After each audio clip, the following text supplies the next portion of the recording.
نبی پاک صلی اللہ علیہ وسلم کے مدینے آنے سے پہلے ایک شخص تھا، عبداللہ بن ابی سلول اس کا نام تھا۔ تو مدینے والے لوگ اس کو اپنا پیشوا مانتے تھے، اوس بھی خزرج بھی، اس کی تاج پوشی بھی کی، بڑی اس کی منتا تھی۔ جب حضور آ گئے تو اس کا کاروبار بند ہو گیا۔ اب لوگ یہ نہیں سمجھتے کہ میں غلط ہوں، لوگ کسی کے مفادات کو ٹھیس پہنچتی ہے تو مخالفت کرنے لگ جاتا ہے۔ اب اس کے حالات جب خراب ہوئے تو اس نے پتہ کیا کیا، جھوٹ موٹ کا کلمہ پڑھ لیا۔ سمجھ آ رہی ہے باتوں؟ جھوٹ موٹ کا، اور منافقوں کا ایک ٹولہ اس نے تیار کر لیا جس کا قرآن مجید نے سورہ منافقون میں ذکر کیا۔ ایک جنگ کا موقع تھا، نبی پاک صلی اللہ علیہ وسلم تشریف لے گئے تو عبداللہ بن ابی سلول بھی چلا گیا۔ حضرت عمر فاروق رضی اللہ تعالیٰ عنہ کے ایک غلام تھے، وہ پانی لینے کنویں پہ گئے۔ ادھر سے انصار میں سے، چونکہ حضرت عمر کے غلام مہاجر تھے، انصار میں سے ایک شخص پانی لینے پہلے سے آیا ہوا تھا۔ پانی بھرنے میں کوئی اختلاف ہو گیا، جھگڑا ہو گیا، مار کٹائی تک نوبت آ گئی۔ حضرت عمر کے غلام نے کچھ چیز مار دی، اس شخص کو زخمی ہو گیا۔ اس نے پکارا، عبداللہ بن ابی سلول نے سمجھا کہ موقع اچھا ہے، دوڑا ہوا آیا اور آ کر اس نے کہا، انصار مدینہ بھاگ کے آؤ، جلدی آؤ، اور بڑے غلط جملے استعمال کیے۔ کہنے لگا اگر ان لوگوں کو تم اپنا بچا کچا کھانے کو نہ دیتے مہاجروں کو تو آج یہ تمہارے سر پہ نہ بیٹھتے۔ معاذ اللہ، ایسی باتوں پہ کہا کرے، بولے یہ روزمرہ کی گفتگو میں عادت بنائیں، کوئی ایسی بات کرنی ہو تو معاذ اللہ استغفر اللہ کہہ کے کرنی چاہیے۔ اس نے کہا کہ معاذ اللہ اب ان کو بچا کچا نہ دیں تو یہ ہمارے سر پہ نہ بیٹھتے۔ شور کیا اس نے۔ ہمارے ہاں بھی سیانے بندے پنچایت کے لوگ وہ کہتے ہیں تو اس برادری کے بچے سے ہی مار کھا ہے، پتہ ہی نہیں چلا، جا اسے مار کے آ، سر پھاڑا، یہ کار پھوڑ دے اس کا سر، اور دیکھ میں دیکھ لوں گا بعد میں جو ہوگا۔ یہ عقل مند لوگوں کے مشورے نہیں، یہ جاہل لوگوں کے مشورے۔ ناراض نہ ہونا، پر یہ نبی پاک صلی اللہ علیہ وسلم نے فرمایا ہے، حضور کا فرمان ہے۔ یہ کن لوگوں کا کام ہے؟ بول کے بتائیں، بول کے۔ پڑھے لکھے سیانے بندے اس طرح کے مشورے یہ بالکل نہیں دیتے، جاہلوں کا کام۔ پکارا، مہاجر سارے اکٹھے ہو گئے، انصار سارے آ گئے، اور جب انصار آئے تو مہاجرین کو بھی پکارا، مہاجر بھی آ گئے۔ اب وہ گتھم گتھا ہونے لگے تو کسی نے جا کے محبوب پاک کے کان میں کہا، یا رسول اللہ وہاں تو مہاجر انصار لڑنے لگے، وہ پرانی لڑائیاں پھر سے جاگ گئی ہیں۔ نبی پاک تشریف لائے، حضور نے وہاں لفظ بیان کیے، فرمایا یہ تم نے کیا جاہلوں جیسا کام شروع کیا ہوا ہے؟ یہ کون سا کام ہے؟ اللہ کرے ہم سب اس کام سے باز آ جائے، آمین تو کہنا۔ اور تو اس برادری دے منڈے کوئی مار کھائے، برادری کیا ہوتی ہے؟ برادری تو تعارف کے لیے، اونچ نیچ کہاں سے آ گئی؟ کہا میرے رسول پاک علیہ الصلوۃ والسلام نے، فرمایا تم جاہلوں جیسے کام کر رہے ہو۔ صلح کرائی، بات رفع دفع کرائی، لوگ چلے گئے، معاملہ ٹھنڈا ہو گیا۔ لیکن عبداللہ بن سلول نے کہا کہ میں یہ موقع خالی نہیں جانے دوں گا۔ پھر گیا وہ اور جا کے انصار مدینہ سے کہنے لگا، ایک دفعہ جا لینے دو مدینے، تم نے میری بات نہیں نہ سنی، جو وہاں بڑے سردار بیٹھے ہیں ان سے بات کروں گا، اور معاذ اللہ ثم معاذ اللہ ہم ان بے عزت لوگوں کو مدینے سے نکال دیں گے، وہاں صرف عزت والے رہیں گے۔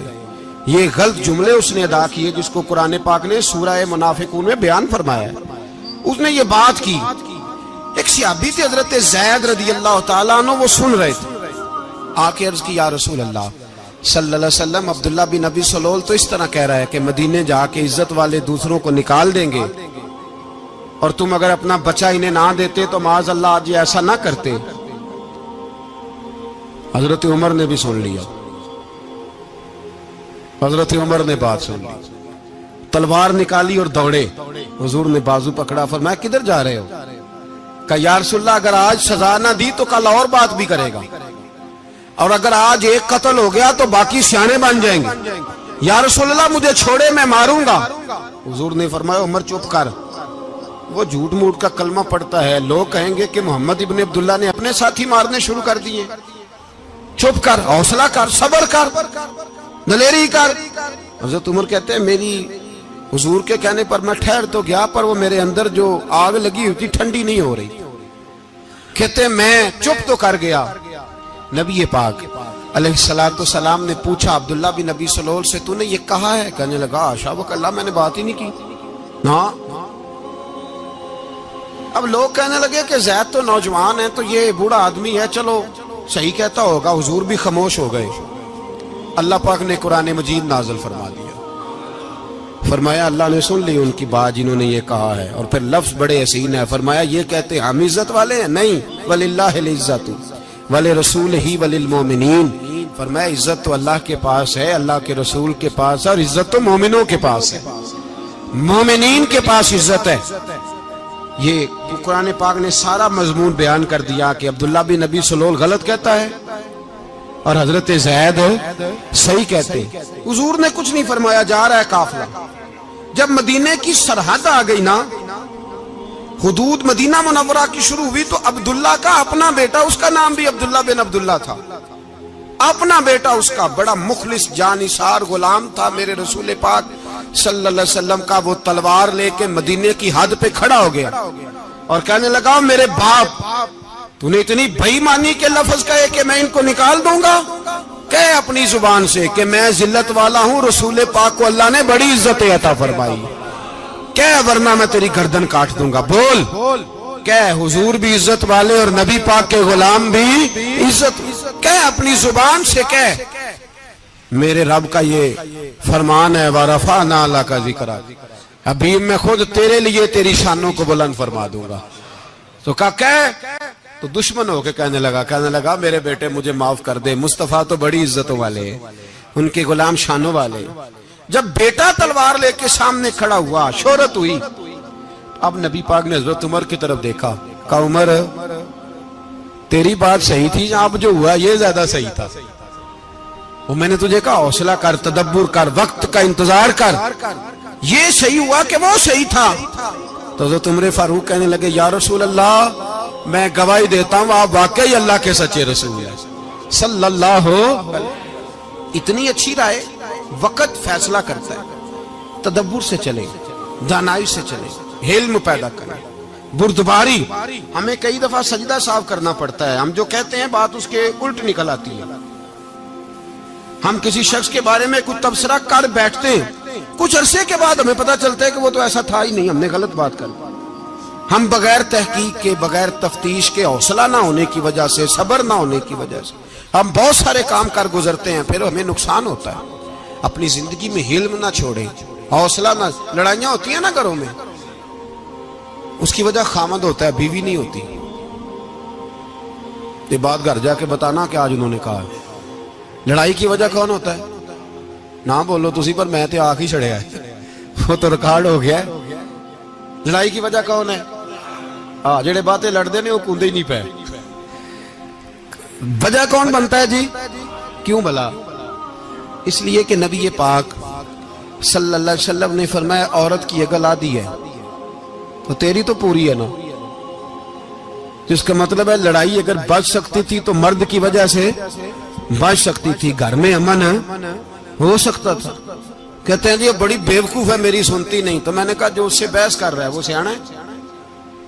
بولیں، جو بحث کر رہا ہے وہ عقل مند ہے؟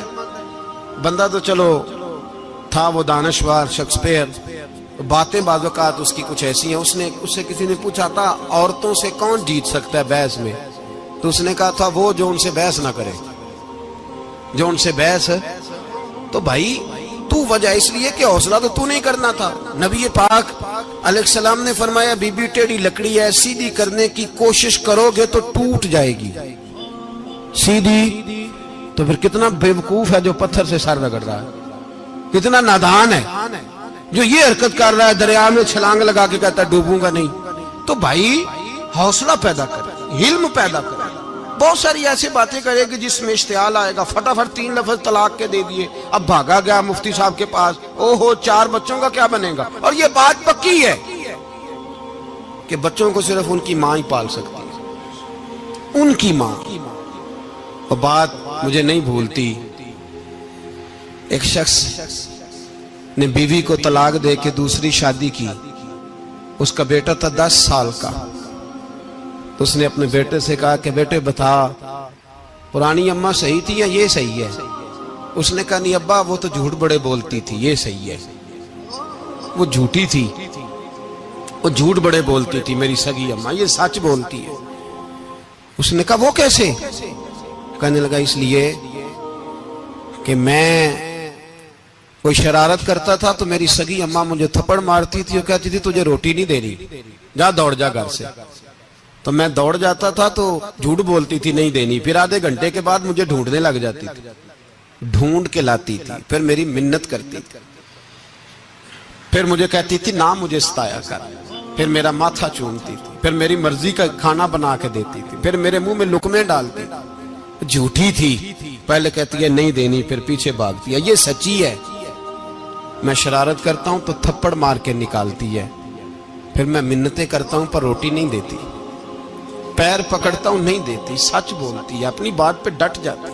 او بھائی بچے اس کی ماں ہی پال سکتی ہے، تو نے 3 جملے کہتے سوچا ہی نہیں، تیرا کا گیا تو یہ تو نئی بیوی ملے گی، اور اس کا بھی کیا گیا، اس کو بھی شاید شوہر مل جائے. ان پھولوں کی پرورش صرف ان کا مالی کر سکتا ہے، دوسرا کر سکتا تو نے حوصلہ ہی نہیں کیا. ٹھیک ہے غلطی بی بی کی تھی پر تو مرد تھا نا، تیرے پاس تو دلیری تھی. فٹافٹ 3 طلاق کے جملے کہہ دیے. اور میرے رسول پاک علیہ السلام نے فرمایا جائز کام بڑے ہیں پر طلاق جائز تو ہے پر میرے رب کو پسند نہیں، اللہ کو پسند. تو نے مالی بگا دیا جس نے تیرے گھر کا باغ سینچنا تھا. تو بھائی یہ حوصلہ نہیں، درجنوں طلاقیں، 20 کیس، اور ابھی وہ شادی کے پورے کپڑے نہیں پہنے تو طلاق پہلے. اس کی وجہ یہ کہ حوصلہ نہیں، صبر نہیں، رضا نہیں، ہم احساس نہیں کرتے. اگر تو یہ سمجھ جائے کہ بس اللہ نے جو میرے لیے بہتر سمجھا مجھے دے دیا، صحیح ہے میری آزمائش ہے، کیا ہے کچھ ہے جو اس نے بہتر سمجھا مجھے اس نے، پھر تو سکھی ہو جائے، تیرے لیے جینا آسان ہو جائے، پھر تو بہت ساری پریشانیوں سے آزمائشوں سے دور ہو جائے. میرے نبی پاک علیہ السلام نے ہمیں حوصلہ کرنے کا حکم دیا، دلیری. 2-3 سال شاید پچھلے سال یا اس سے پچھلے سال حج کے موقع پہ نا ہمارے پاکستان میں تو بڑے بڑے انوکھے واقعات ہوتے ہیں. سننے سے کیا میں کہتا ہوں وہ عبرت کے لیے ہوتے ہیں. جعلی ویزے لگوا دیے حج کے کسی ایجنٹ نے، اللہ کے مہمانوں کو بھی لوگ لوٹ لیتے ہیں. جعلی ویزے لگوا دیے. اور مزے کی بات یہ ہے کہ پاکستانی ایئرپورٹ سے گزر بھی گئے وہ ویزے والے، اور احرام باندھے لوگ جدے پہنچ گئے. 4 آدمی تھے، انہوں نے ویزا دیکھا تو کہا نقلی آپ کو واپس جانا پڑے گا. اگلی فلائٹ سے وہ لوگ واپس آئے. آپ مجھے بتائیے ان کی جب وہ چھوٹے چھوٹے کلپ آئے، میڈیا نے ان کی باتیں سنی تو ان کے آنسو نہیں تھمتے تھے. ایک آدمی احرام باندھ کے گیا ہے، معمولی سمجھتے ہیں آپ؟ میرے جیسا غریب آدمی کبھی اس نے ارادہ کیا اور مدینے جانے کا لیٹ ہو جائے تو کلیجہ پھٹنے کو آتا ہے. کچھ مجبوریاں پیروں میں آ جائے، نہ جا سکے تو پتہ نہیں کتنی توبہ کرنے کو دل کرتا ہے کہ کہیں غلطی تو نہیں ہو گئی، کوئی ایسی بات تو نہیں نکل گئی. یقین کریں طبیعت پریشان ہو جاتی، یار کوئی ایسا کام تو نہیں ہو گیا جس کی وجہ سے یہ بات ہوئی. 4 آدمی لوٹ آئے، حالات خراب ہو گئے، لوگ رو رو کے قصے سناتے تھے. لیکن میرے رسول پاک علیہ السلام کا حوصلہ دیکھو. حضور کعبے کا بھی کعبہ، حضور مالک، حرم کے مالک مطلق، جن کے صدقے اللہ نے کعبہ کو بیت اللہ بنایا. حاجیو آؤ شہنشاہ کا روضہ دیکھو، کعبہ تو دیکھ چکے اب کعبے کا بھی کعبہ دیکھو. حضور 1400 صحابہ کو لے کے گئے عمرہ کرنے. مقام حدیبیہ پر پہنچے تو کافروں نے روک لیا، ہم عمرہ نہیں کرتے. تو اور میں خادم اور جو وارث و مالک ہیں 1400 صحابہ، ہم نہیں عمرہ کرنے دیتے، واپس جائیے. صلح لکھی جا رہی ہے. صلح کی شرطیں کیا ہیں؟ مکے سے کوئی آدمی غلطی سے بھی مدینے چلا گیا، مکے کا آدمی، تو مسلمان اگر ان کے ظلم سے تنگ آ کے، مکی مسلمان کافروں کے ظلم سے تنگ آ کے مدینے چلا گیا تو مدینے والے واپس کریں گے. اور اگر مدینے سے کوئی شخص غلطی سے بھی مکے چلا گیا تو مکے والے واپس نہیں کریں گے. اتنی سخت شرائط. حضرت عمر غصے سے کانپنے لگے, صحابہ پریشان ہیں, پر میرے رسول پاک نے صبر دکھایا, حوصلہ, تدبر. یہ تدبیر ہے, صبر ایک بہترین تدبیر ہے, اگر کوئی اپنائے تو بہترین طریقہ ہے. حضور نے فرمایا ہمیں منظور ہے, صلح کرو. اور اتنا سخت حکم ہے, کہنے لگے 1400 احرام والے واپس جائیں, بعد میں آنا, اس وقت نہیں عمرہ کرنے دیں گے. میرے نبی پاک علیہ السلام, مجھے بتاؤ, مجھے اور آپ کو دکھ ہوتا ہے تیاری ہو تو پروگرام رہ جائے, تو اگر احرام باندھا ہو اور اللہ کے رسول نے بندھوایا ہو تو حضور واپس لوٹنے لگے تو کتنی تکلیف کی بات ہے. حضور نے فرمایا چلو آئندہ آئیں گے. معاہدہ لکھا جا رہا ہے, حضرت علی معاہدہ لکھ رہے ہیں. لکھو محمد الرسول اللہ صلی اللہ علیہ محمد الرسول اللہ صلی اللہ علیہ وسلم اور قریش مکہ کے بیچ معاہدہ. یہ تحریر لکھی جا رہی تھی تو ابو سفیان بول پڑا, کہنے لگا جی ہم محمد الرسول اللہ نہیں لکھنے دیں گے معاذ اللہ, یہی تو ہمارا جھگڑا ہے. اگر آپ کو رسول اللہ مان لیا تو پیچھے رہ کیا گیا, محمد ابن عبداللہ لکھیں. حضور نے حضرت علی سے فرمایا رسول اللہ کاٹ کے محمد ابن عبداللہ لکھو. حضرت علی لکھ رہے تھے, محمد الرسول اللہ لکھا تھا, فرمایا رسول اللہ کاٹ کے محمد ابن عبداللہ لکھو. تو حضرت علی کہنے لگے حضور مجھے یہ لفظ کاٹنا نہیں آتا, حضور مجھے یہ لفظ کاٹنا. کسی صحابی نے اعتراض نہیں کیا کہ لکھنا آتا تھا, کہا مجھے کاٹنا. حضور نے دوبارہ کہا علی کاٹ دو. کہا یا رسول اللہ مجھے یہ لفظ کاٹنا نہیں آتا. میرے حبیب نے تیسری دفعہ کہا علی کاٹو. تو شیر خدا نے قلم چھوڑا, ہاتھ باندھے اور کھڑے ہو کہنے لگے محبوبہ مجھے تیرے قصیدے لکھنے آتے ہیں, کاٹنے کوئی نہیں آتے. میں مجبور ہوں, مجھ سے نہیں ہوتا, کوشش کرتا ہوں, نہ قلم اٹھتا ہے نہ ہاتھ چلتا ہے. میرے حبیب پاک نے قلم پکڑا اور لفظ رسول اللہ خود کاٹ کے محمد ابن عبداللہ کرایا. بھائی وقت گزر گیا, صلح ہو گئی. یہ تدبر, یہ حوصلہ, یہ تدبیر میرے نبی نے فرمائی. اب تو 1400 کو مکے نے نہ داخل ہونے دیا, لیکن 1 سال ہی گزرا, تھوڑا ہی وقت گزرا, میرے رسول پاک 10,000 کو لے کے مکے میں داخل ہو گئے. 10,000 اس نے فائدہ دیا. حکمت کیا تھی, تدبر کیا تھا. قریش روز لڑائی کرنے آ جاتے تھے, تبلیغ ہی نہیں کرنے دیتے تھے. ان سے صلح ہو گئی تو نبی پاک نے کیسر کو خط لکھا, کیسر روم کو, ہرکل کو, دور دراز تبلیغ پھیل گئی. مسلمان 100,000 سے زیادہ ہو گئے. ان کی طرف سے اب وہ لڑائی بند ہو گئی. میرے حبیب پاک علیہ السلام کے حوصلے نے کمال دکھایا, اس تدبیر نے فائدہ دیا امت مسلمہ کو. 10,000 کا لشکر لے کے حضور کعبے میں داخل ہوئے. کل جو ابو سفیان کہتے تھے نا محمد رسول اللہ لکھنے نہیں دوں گا, آج وہ خود کہہ رہے تھے اشہد ان لا الہ الا اللہ واشہد ان محمد رسول اللہ صلی اللہ علیہ. کل جو کہہ رہے تھے کہ میں یہ لفظ نہیں لکھنے دوں گا, آج ابو سفیان کی حویلی میں لاکھوں لوگ, ہزاروں لوگ بیٹھے تھے اور سارے کہہ رہے تھے محمد الرسول اللہ محمد الرسول اللہ محمد الرسول اللہ صلی اللہ علیہ وسلم. میرے محبوب کی تدبر نے, فقاہت نے, اور پھر کمال ہوا. 1400 کہاں اور 1,44,000 کہاں. 1400 کہاں اور 1,44,000. 1400 کو نہیں جانے دیا عمرہ کرنے. میرے رسول پاک 1,44,000 کو لے کے حج کرنے چلے گئے. حضور نے حج کیا, ہر طرف لبیک لبیک کی صدائیں بلند ہوئی. یہ میرے نبی پاک کا تدبر ہے, حوصلہ ہے. اگر وقتی طور پہ حوصلہ کر جاؤ گے, دلیری کر جاؤ گے, آنے والا وقت آسان ہو جائے. حوصلہ نہیں, صبر نہیں, سکون نہیں, 2-4 باتیں, یہاں تک کہ لوگ ابا جی کی بات برداشت نہیں کرتے. ایسے جملے کہہ دیتے ہیں جو دوبارہ پلٹ کے نہیں آتے. ماں کو لفظ نہیں بولتے, باپ کی روح تک چھلنی کر دیتے ہیں وہ جملے. لیکن لوگ اس وقت حوصلہ کرنے, اور ہم پنجابی لوگوں نے تو گنجائش ہی بڑی دے دی ہے.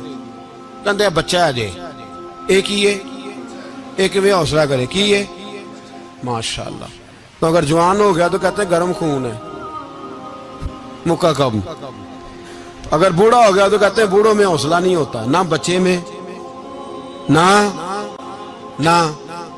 تو کس میں حوصلہ ہوگا, بولے کسی میں بھی نہیں. چھٹی سب کو فتویٰ مل گیا نا, یہ بچہ ہے جی, ابھی یہ تو بچہ ہے, آپ تو سیانے بیانے ہیں, یہ بچہ ہے.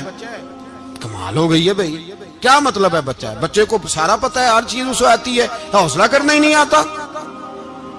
اور پھر کہہ دیا وہ تو گرم خون ہے. وہ کیا بات کرتے ہو, گرم خون؟ ابے کے گلے پڑ گیا گرم خون, اس کو کھڑا کرو نا ایس پی کے سامنے اور اس کو مار تھپڑ اس کے منہ پہ, تیرے گرم خون کا پتہ چلے. غریب کے یہ گلے پڑ گیا, اس کو کھڑا کرو ایس ایچ او کے سامنے, پھر پتہ چلے گا خون کتنا گرم ہے. وہاں بالکل چپ ہے, بالکل خاموش ہے. اور گرم خون اس کا صرف اماں کے لیے, جلال صرف رہ گیا اگر غریب گھر کی بیٹی بیاہ کے لایا تو صرف اس کے لیے. کوئی ایسی بات نہیں. ہم بڑے سیانے, ہمارا غصہ بڑا سمجھدار ہے, ہمارا وہ گرم خون بڑا سیانا ہے. وہ جہاں دیکھتا ہے کہ معاملہ ہلکا ہے تو وہاں وہ گرم خون جلال میں, اور جہاں دیکھتا ہے کہ سامنے والا تگڑا ہے تو وہاں وہ گرم خون فوراً ٹھنڈا ہو جاتا ہے. حوصلہ پیدا کرے. زندگی حوصلے مند لوگ جیتے ہیں, جو حوصلے مند نہیں ہوتے وہ تو زندگی کا ایک سال لطف سے نہیں جی پاتے. حوصلہ کریں, مسکرائیں. میرے نبی پاک صلی اللہ تعالی علیہ وسلم نے نا عثمان بن طلحہ, کعبے کی چابی ان کے پاس ہوتی تھی. حضور نے ایک دن فرمایا عثمان, اچھا یہ نہیں تھا کہ عثمان خاص لوگوں کو چابی کعبہ کھول کے دکھاتے تھے, بلکہ ان کو قریش کی جانب سے یہ حکم تھا کہ جو بھی تجھے کہے تو نے کعبے کا دروازہ کھول دینا. نبی پاک علیہ الصلوۃ والسلام نے نا ہجرت سے 2-4 دن پہلے کہا کہ عثمان ذرا چابی دو, میں نے کعبہ اندر سے دیکھنا ہے. بڑے ٹھنڈے دل سے ذرا سننا, ادھر دیکھو میری طرف, ادھر دیکھیے گا ذرا میرے بھائی. میں نے ایک بندے سے کہا یار پانی کی بوتل دینا دکاندار سے, ایک ہے اس نے کہہ دیا نہیں میرے پاس. اس بات کا کوئی غصہ بولیے, اور اگر وہ کہے سارے زمانے کو ملے گی آپ کو نہیں دینی, پھر بولیں میرا خیال ہے چپ کر کے ہنس کے آ جائیں گے, سوال ہی نہیں پیدا ہوتا. ہم کہیں گے مجھے نہیں نہ دینی, تو نے تو دکان اٹھا یہاں سے, بند کاری سے. کیا مطلب ہے سب کو دینی ہے تجھے نہیں دینی, کیا معنی ہے اس کا؟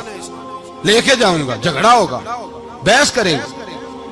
عثمان بن طلحہ سے حضور نے فرمایا دروازہ کھولو, کعبہ دیکھنا ہے. عثمان کہنے لگا میں ساری دنیا کو دکھاؤں گا, آپ کو نہیں دکھاؤں گا. کتنی سخت بات ہے, پر قربان جائیں رسول اللہ کے حوصلے پہ صلی اللہ علیہ. عثمان کہتے ہیں میں نے یہ بات کی تو نبی پاک مسکرانے لگے, اور میں اچھا نہیں دینی, تو حضور نے نا مسکرا کے اور میری کمر پہ تھپکی دی, فرمایا اچھا یاد رکھنا یہ چابی میں تجھ سے لے لوں گا, اور جس کو میرا دل کرے گا میں اس کو دوں گا. عثمان کہتے ہیں روز رات کو نبی پاک کے یہ جملے میرے کانوں میں گونجتے تھے کہ حضور نے فرمایا. کہتے ہیں جس دن پتا چلا نا نبی پاک 10,000 کا لشکر لے کے آ رہے ہیں, تو ابو سفیان میٹنگیں کر رہے تھے, مکے کے سارے سردار تیاری کر رہے تھے, اور میرے کانوں میں ایک ہی لفظ تھا کہ حضور نے فرمایا میں چابی لے لوں گا, پھر جس کو میں چاہوں گا اسے دوں گا. عثمان کہتے ہیں حد ہو گئی, وقت گزر گیا, حضور آ گئے, طواف فرمایا, اور طواف کے بعد میرے نبی پاک علیہ السلام نے فرمایا بلاؤ نا ذرا عثمان کو. عثمان کہتے ہیں میں چابی لے کے آیا تو دوسرا جملہ کوئی نہیں. ساڑھے نا کوئی بندہ مشورہ دے وے دی نہ منیے, تے جے کام مونجو ہو جے نا, جن جو نے مشورہ دیتا سی تے وہ نال ہی غوث پاک بن جاندا ہے. تینوں آکھیا سی نا, فوراً ہی داتا علی اجمیری ہو جاندا ہے. وہ کہندا تینوں پتہ نہیں میں کڈا ولی اللہ, تینوں میں آکھیا سی میں انج نہ کر, اور بندہ پریشان ہوتا ہے, کام الٹ ہو گیا, اور لاگوں آکھی جاندا ویکھو جی میں تے تانوں پہلوں ہی آکھیا سی جی. عجیب بات ہے, شیخ چلی کی طرح پیچھے پڑ جائے گا, میں نے تو پہلے ہی کہا تھا. او بس کر یار, اب تو خواجہ معین الدین اجمیری ہو گیا, بس کرو. مشورہ ہی ہوتا ہے, کسی کا مل جاتا ہے اور کسی کا نہیں لیا جاتا. فوری طور پہ بندہ اٹھ کے نہ تو ولایت کی 4تھی سیڑھی پہ چڑھ جائے گا, کہے گا میں تو ابدال وقت ہوں, میں کتب دورہ ہوں, میں نے تجھے کہا نہیں تھا. بس کر یار, کئی دفعہ مشورے صحیح ہوتے ہیں, کئی دفعہ صحیح. بولیے. نبی پاک صلی اللہ علیہ وسلم کی احد کے دن خواہش یہ تھی کہ اندر رہ کے لڑنا ہے. جوان صحابہ نے کہا باہر جا کے لڑائی کرنی ہے. حضور نے باہر جا کے جنگ کی, بظاہر مسلمانوں کو شکست ہوئی. حضور نے ایک دفعہ نہیں کہا کہ میں نے تمہیں کہا نہیں تھا اندر رہنا ہے, بس ہو گیا جو ہو گیا. اب اس میں فٹافٹ اگلے کو حوصلہ دو، کوئی عرض نہیں یار. نبی پاک سب بولیے صلی اللہ علیہ وسلم، میرے حبیب پاک علیہ الصلوۃ والسلام نے نا کہا عثمان کو بلاؤ. عثمان آئے تو عثمان کہتے میں نے چابی دی تو میں تیار تھا، میں تیار تھا کہ اب میری بات ہوگی اور رسوائی ہوگی. لیکن کہتے ہیں قربان جائیں مصطفیٰ نے تو یہ جملہ بھی نہیں کہا کہ میں نے تجھے کہا نہیں تھا، یہ بھی نہیں کہا. حضور نے چابی لی، کعبے کے بت صاف کیے، نماز پڑھی، واپس آئے. فرمایا عثمان میرا وعدہ تھا تیرے ساتھ کہ جس کو میں چاہوں گا چابی دوں گا، یہ لو چابی میں تجھے ہی دینا چاہتا ہوں، لے لو رکھ لو. عثمان کہتے ہیں وہ چابی نہیں میرے طرف آ رہی تھی، میری طرف ایمان آ رہا تھا. وہ چابی نہیں آ رہی، ایمان آ رہا تھا میری جانب. کہتے ہیں میرے ہاتھوں میں چابی آئی اور میری زبان پہ کلمہ توحید جاری ہو گئی. بھائی تدبر، حوصلہ، صبر، رضا. ہمیں تو ٹائم بھی نہیں گزارنا آتا. گھر کا ماحول، گھر کے اندر رہ کے لوگ دکھی ہیں، اس لیے کہ ہماری طبیعتوں میں حوصلہ نہیں، ایک منٹ کے لیے نہیں، ایک سیکنڈ کے لیے بھی ہم یہ برداشت نہیں کرتے کہ چلو تھوڑا انتظار کریں، وقت کو دیکھیں، موقع کو دیکھیں. میرے نبی پاک علیہ الصلوۃ والسلام پہ اتنی مصیبتیں آئیں کہ پہاڑ پہ آتی تو وہ ریزہ ریزہ ہو جاتے، لیکن کسی مقام پر بھی حضور علیہ الصلوۃ والسلام شکوہ کرتے نظر نہیں آتے. ہم غریبی کا رونا روتے ہیں، ہر چوتھا آدمی کہتا ہے بڑا غریب ہوں، لیکن میرے نبی پاک علیہ الصلوۃ والسلام نے چوتھے دن کھجور کھائی، سرکہ کھایا ہے اور موٹے بان کی چارپائی پہ آرام کیا. حضرت عمر نے کہا حضور کتنی تکلیف ہے؟ فرمایا عمر کوئی تکلیف نہیں، تھوڑا سا تو وقت ہے، جنت میں جائیں گے، ساری نعمتیں اللہ نے ہمارے لیے تیار کی ہوئی. راضی بالرضا، راضی بالرضا، کوئی کسی قسم کا مسئلہ نہیں. ہمیں آزمائشیں آتی ہیں، تکلیفیں آتی ہیں، بیماریاں آتی ہیں، لوگ چھوٹی چھوٹی بات پر پریشان ہو جاتے ہیں، ذرا ذرا سی بات پر شکوہ کرتے ہیں. میرے رسول پاک علیہ السلام نے فرمایا جب میرا رب کسی کو بیمار کرتا ہے تو 2 فرشتوں کو بھیجتا ہے، جاؤ میرے بندے کی تیمارداری کر کے آؤ. اللہ اکبر، خود رب بھیجتا ہے، جاؤ میرے بندے کی. تو مجھے بتائیے جب اللہ بھیجے تو پھر تندرست خوش نصیب ہوا کہ بیمار؟ جی تندرست پھر خوش نصیب کون ہوا؟ میرے نبی پاک صلی اللہ علیہ وسلم نے فرمایا رب 2 فرشتے بھیجتا ہے، فرماتا ہے پتہ کر کے آؤ میرے بندے کا اس کا کیا حال ہے، حالانکہ اللہ سارے جانتا ہے. فرشتے آتے ہیں، واپس جاتے ہیں، رب کریم پوچھتے ہیں بتاؤ میرا بندہ کیا کہتا تھا؟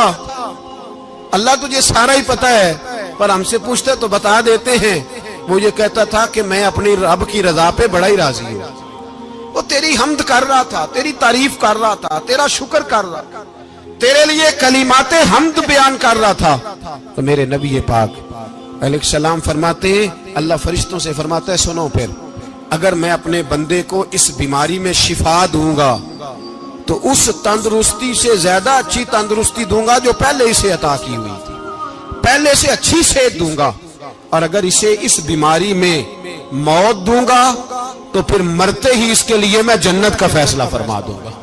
بھائی جب تو راضی بالرضا رہتا ہے، راضی بالرضا، بڑی سادی سی بات ہے. بھائی آپ گھر گئے روٹی مانگی تو اگر کسی نے کہا نا کہ اتنی تھکاوٹ ہے ٹائم پہ آیا کریں اس وقت، تو روٹی تو وہ بھی مل گئی اور اس میں لذت، وہ سکون نہیں، وہ سکون نہیں. میری اماں جی سالن پکا کے رکھ لیتی تھی تو روٹی جب بھی کوئی مانگتا تھا تو تازی بنا کے دیتی تھی، ان کی طبیعت تھی. تو میں اکثر ان سے کہتا کہ اماں جی پکا کے رکھ دیا کرو. تو کہتے تمہیں خوشی نہیں ہوتی جب تمہاری اماں تازی پکا کے دیتی ہے؟ خوشی ہوتی ہے، طبیعت میں خوشی ہوتی ہے. ان کا مزاج تھا، ذوق تھا، تو ہم سمجھتے تھے یار یہ بڑی سعادت کی بات. تو آپ گھر گئے رات کو تو گھر والوں سے کہا روٹی، تو فوراً اٹھے فوراً، اور انہوں نے کھانا تازہ بنایا اور ساتھ یہ بھی کہا باہر سے نہ کھایا کرے بندہ بیمار ہو جاتا ہے. کتنی ٹھنڈک پہنچتی ہے آدمی کے دل کو، سکون ملتا.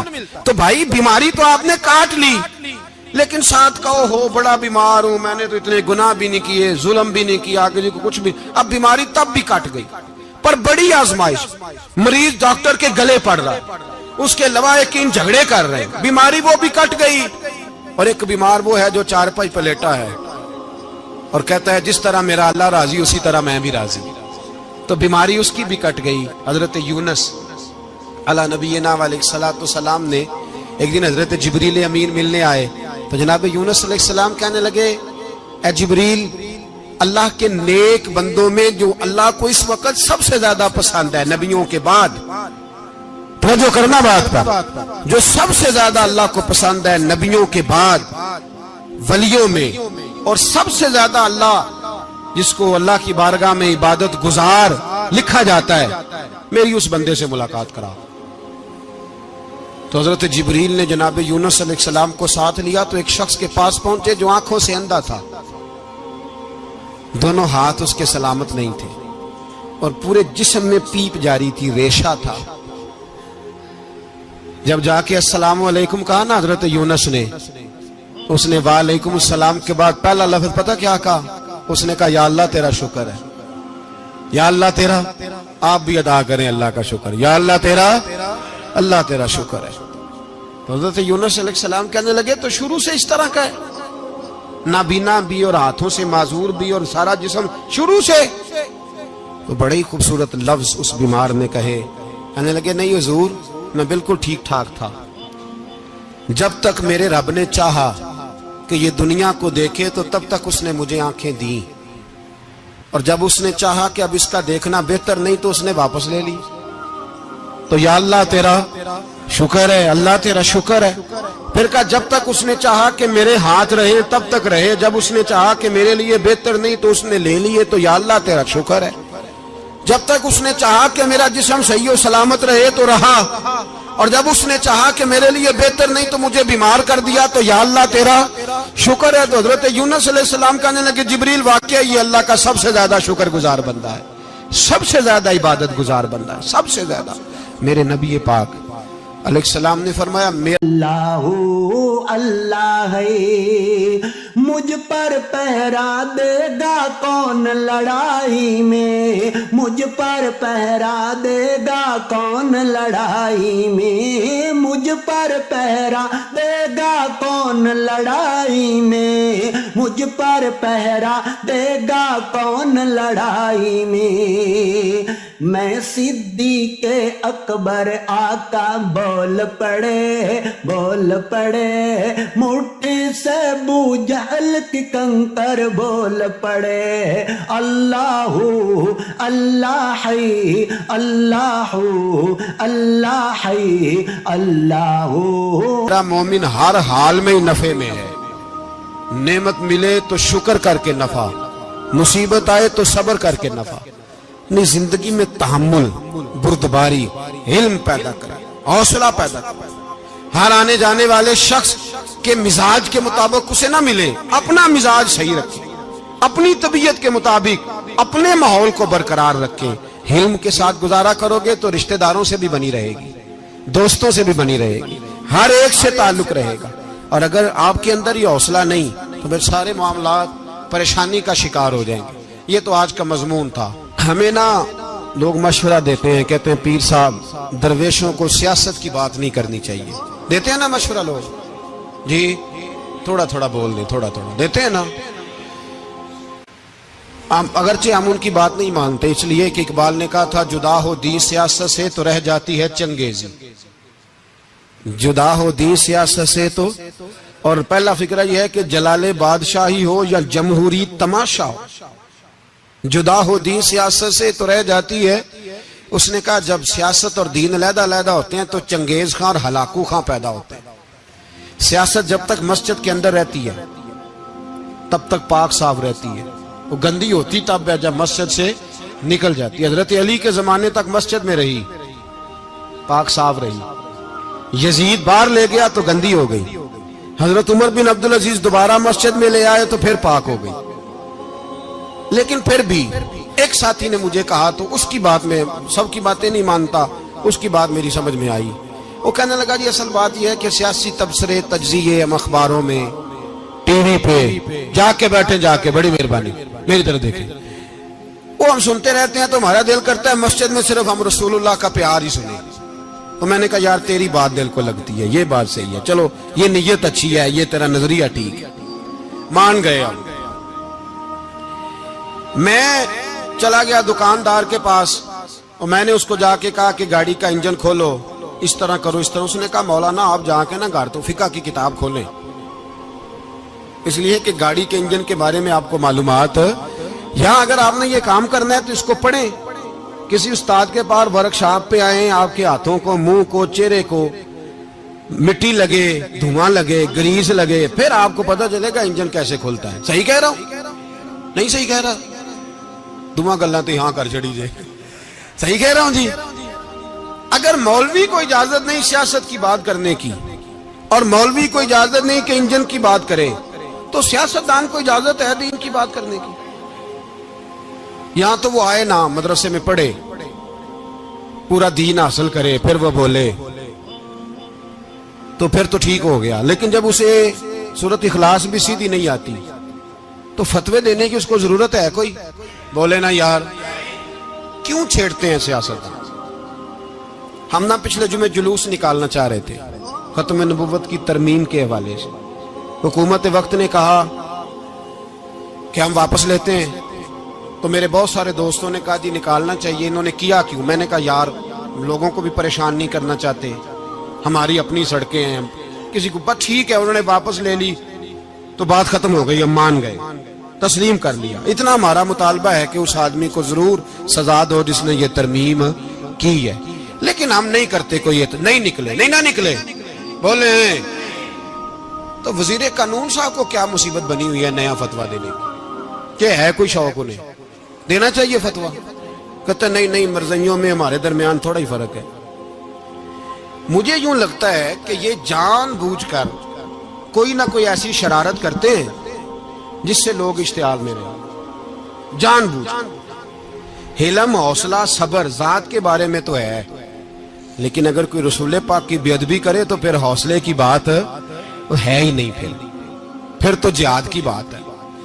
اور میں دیانتداری سے مسجد میں باوضو بیٹھ کر جمعے کے دن مشورہ دیتا ہوں حکومت کو اور وزیر قانون کو مشورہ دیتا ہوں کہ نہ فرعون کی حکومت ساری زندگی رہی, نہ نمرود رہا, نہ جاج بن یوسف رہا, نہ یزید رہا. اور یار درباری بن کے حکمرانوں کی چاپلوسی کرتے کرتے تم یہاں تک آ گئے ہو کہ اب نبی پاک کی عزت کو ہاتھ ڈالنا شروع کر دیا ہے. اور آپ یقین کریں سیاسی جماعتوں کا اتنا برا حال ہے کہ ان کے لیڈر کے بارے میں کوئی بات کرے تو پاگل ہو جاتے ہیں یہ احتجاج کر کر کے. اور اس نے ڈائریکٹ کہہ دیا کہ ختم نبوت کا مسئلہ ہی کوئی نہیں, جو دین کی بنیاد ہے, کسی کو پرواہ نہیں. مجھے تو ان لوگوں کی فکر ہو رہی ہے جن لوگوں نے انہیں ووٹ دیے ہیں, وہ اللہ کو کیا جواب دیں گے. اور یہ اللہ ماشاءاللہ ساری سیاسی جماعتیں اس طرح کی. اور میرا وزیر قانون صاحب کو بھی مشورہ ہے کہ زندگی بڑی تھوڑی ہے, بڑی تھوڑی. اللہ سب کو معاف کرتا ہے, اپنے رسول کے غداروں کو معاف نہیں کرتا. اور یہاں تمہاری گاڑیوں پہ جھنڈے لگے ہوئے ہیں, وہاں بھی تمہارے جھنڈے لگیں گے, پر اس لیے لگیں گے کہ یہ غدار ہے ناموس رسالت. یہ جھنڈے لگیں گے. شرم کرو اور ڈر جاؤ, بس کر دو. تمہارے منہ میں اب دانت پورے نہیں رہے. کوئی شوگر کا مریض ہے تو کوئی بلڈ پریشر کا, تو کوئی ہارٹ کا, تو کوئی کینسر کا. شرم کرو اور اپنی قبر کی بھی تھوڑی سی فکر کرو. بتاؤ پاکستان کے کتنے صدر گزرے, وزیر اعظم گزرے, تو ان کی قبریں کہاں ہیں؟ کوئی جاتا ہے ان کی قبروں پہ؟ کسی کو خبر ہے؟ کیوں اپنے لیے جہنم کٹھی کرتے؟ سارا کچھ دنیا داری رہ گئی ہے, سارا کچھ صرف یہی رہ گیا. حضرت ابو بکر سردار تھے, حضرت عمر سردار تھے قبیلے, حضرت عثمان سردار تھے. انہوں نے سرداریوں کو ٹھوکر مار کے رسول اللہ کے قدموں میں بیٹھنا پسند کی. سرداریاں چھوڑ کے غلام بن گئے. تم سرداریاں بچانے کے لیے رسول اللہ کی غداری کرتے ہو, شرم نہیں آتی؟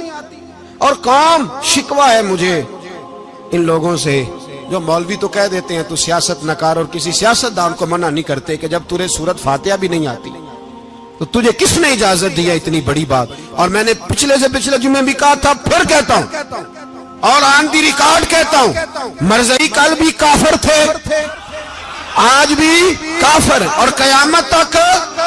اور جو ان کے کفر میں شک کرے وہ بھی, اور پکا بے ایمان ہے, کافر ہے. وہ وزیر قانون ہو یا صوبائی ہو یا وفاقی ہو, من شک فی کفر ہی فقط کفر. جو مرزائی کے کفر میں شک کرے وہ بھی